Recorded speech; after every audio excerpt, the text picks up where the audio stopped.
Welcome back and ting and ting and ting. I'm Mr. Giant, and today we'll be taking a look at the first crusade once again. Let's see here. What does it say? It says Europe, the first crusade, the People's Crusade. Extra history. Thank you, David, for suggesting this for me. I've watched some crusade videos, but I'm going to watch extra history because I like the narration and stuff like that. So let's go ahead and YouTube and SimSimmer and see what this is all about.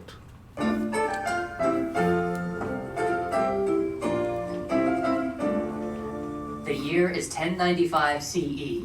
We stand at the Council of Clermont. In the audience are all the great names of Europe, secular and ecclesiastic. For a moment, there's a hush.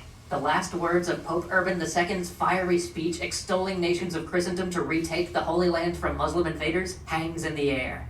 Then someone in the crowd shouts, Deus vult, God wills it.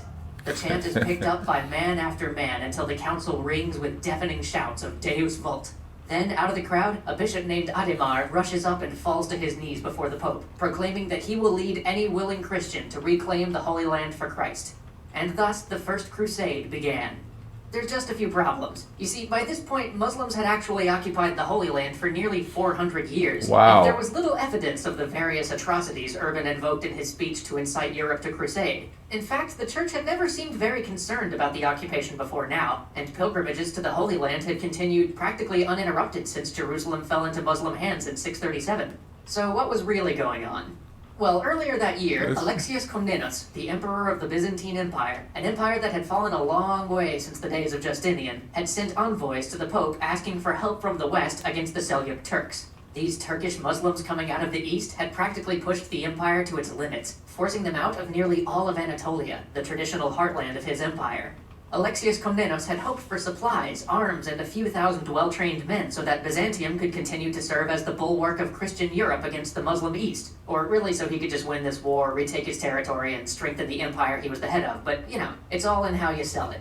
Well, Pope Urban had a slightly different idea. You see, the Pope wasn't in the most secure position. The Church was basically at war with the Holy Roman Emperor. Another Pope named Clement III had been installed in Ravenna and claimed to be the rightful Pope.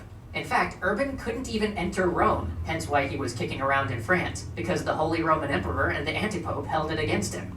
So Urban thought, maybe let's unite all of Christendom to fight somebody else.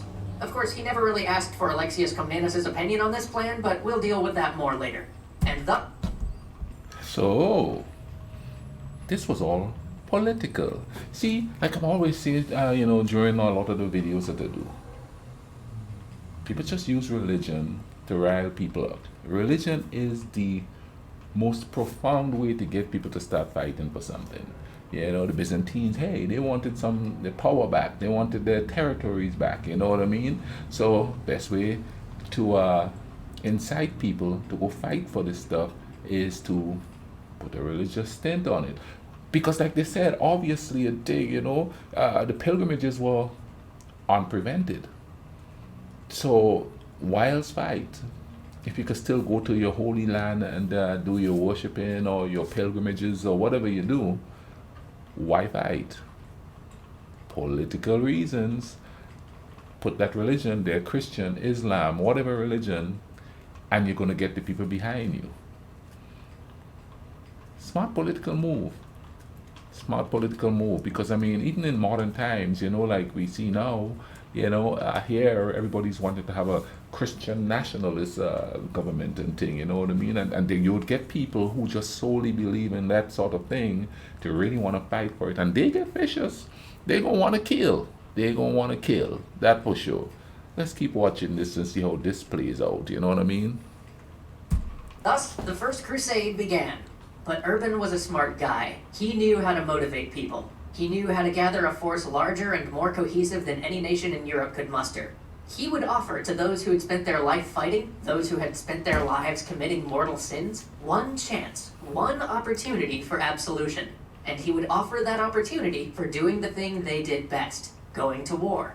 This is the first time a pope had ever done this. Never before had a plenary indulgence been offered for martial action, and this innovation drew a lot of people.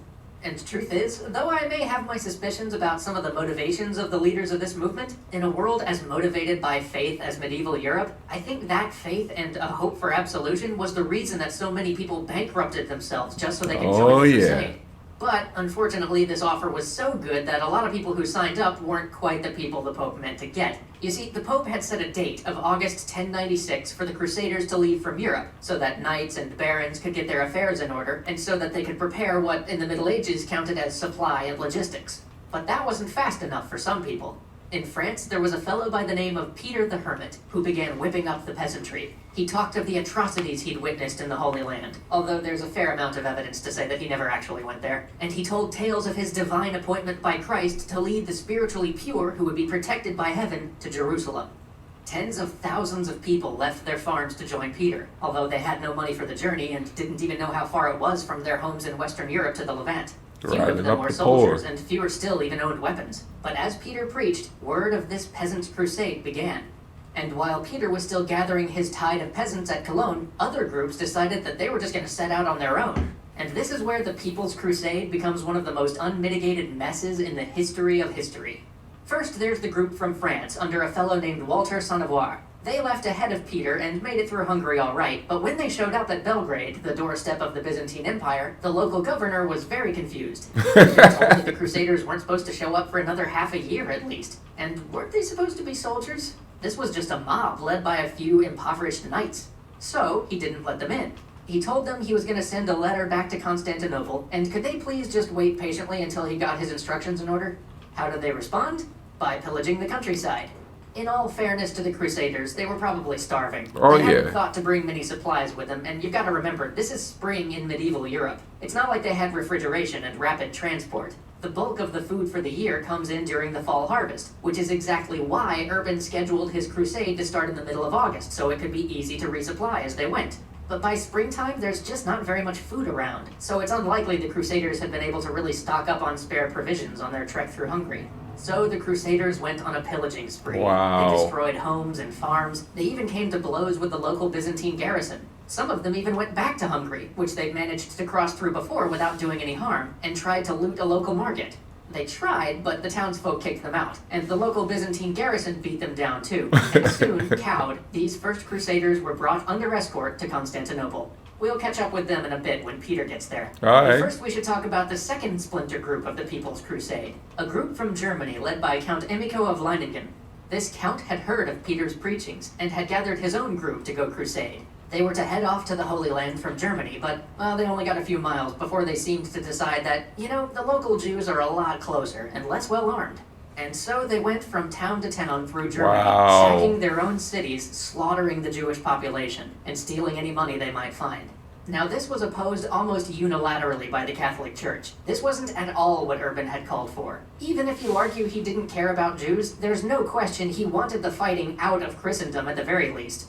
Not only did priests and monks preach against this sort of violence, but there are actually heroic stories of bishops opposing these marauding crusaders and trying to protect their local Jewish communities. The Bishop of Speyer gave them his protection. The Bishop of Worms brought the local Jews to take refuge in his home and even tried to fortify the place. But the Christian Crusaders attacked and stormed the bishop's house, slaughtering some 800 Jews hiding there. The Bishop of Mainz did the same, and even ordered the town barred against the Crusaders. In fact, there, the local Jewish population even raised a great deal of gold to give Emico if he would just go away. But Emico took the bribe, and then attacked the city anyway. When word of the attack reached him, the bishop raised his personal guard and rushed to join forces with the governor's militia and a force of local burgesses, who had come out armed to defend the local Jewish population. After fierce fighting, the locals drove the Crusaders off, but the Crusaders gathered more men, recruited some sympathetic or bribable townsfolk, and attacked again. This time, the defenders broke and fled. In the aftermath, thousands of Jews were slaughtered. Emico's band massacred their way through Germany until at last, they ended up at the Hungarian border. By this time, Peter and his crusade had already passed through Hungary. We'll talk about how their trip went next time. But when the King of Hungary saw Emico's marauding band, he decided that, nope, he was having none of this, and refused to let them into his country. The Crusaders decided to force their way in anyway, and promptly laid siege to the Hungarian Christian city of Moson, where they were promptly defeated by the city garrison and slaughtered almost to a man. And thus, the First Crusade began. Join us next time to find out what happens to Peter's band of itinerant peasants, find out what the Pope and the nobles were doing all this time, and watch the First Crusade begin in earnest. Wow, that is crazy. They just went through their pillaging everything. And their own people, pretty much, people who believe pretty much in the same thing that they believe. So was it like a just crusade that they were doing? And what did they hope to accomplish with no planning? I can't wait for the next one. I can't wait for the next one. I really like this, you know. I really like what I'm seeing here so far. I know it's history and stuff, but I look at history as stories being told, you know what I mean? But that's his story.